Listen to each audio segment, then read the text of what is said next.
রামনগর ফ্ল্যাটে ভয়াবহ বিস্ফোরণ কাণ্ডে মৃত শুভ্রজিৎ চৌধুরীর পরিবারের সঙ্গে আজ দেখা করেন রাজ্যের প্রাক্তন মুখ্যমন্ত্রী তথা প্রাক্তন পলিট ব্যুরো সদস্য মানিক সরকার। গত 2 দিন আগে রামনগর এলাকার একটি আবাসনের ফ্ল্যাটে শক্তিশালী বিস্ফোরণের ঘটনায় গুরুতর আহত হন শুভ্রজিৎ চৌধুরী।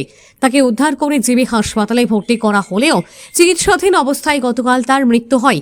শনিবার প্রয়াত শুভ্রজিৎ চৌধুরীর বাড়িতে গিয়ে তার স্ত্রী, মা এবং পরিবারের অন্যান্য সদস্যদের সঙ্গে সাক্ষাৎ করেন রাজ্যের প্রাক্তন মুখ্যমন্ত্রী মানিক সরকার। শোক সন্তপ্ত পরিবারের প্রতি গভীর সমবেদনা জানান তিনি।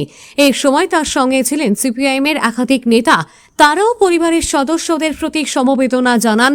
পরবর্তীতে মানিক সরকার ও সিপিআইএমের প্রতিনিধি দল রামনগর 4 নম্বর এলাকার বিস্ফোরণ স্থল পরিদর্শন করেন। সেখানে স্থানীয় বাসিন্দাদের সঙ্গে কথা বলে ঘটনার বিষয়ে খোঁজখবর নেন এবং বিস্ফোরণে হওয়া ক্ষতির চিত্র পর্যালোচনা করেন। এই মর্মান্তিক ঘটনাকে ঘিরে এলাকাবাসীর মধ্যে উদ্বেগের সৃষ্টি হয়েছে।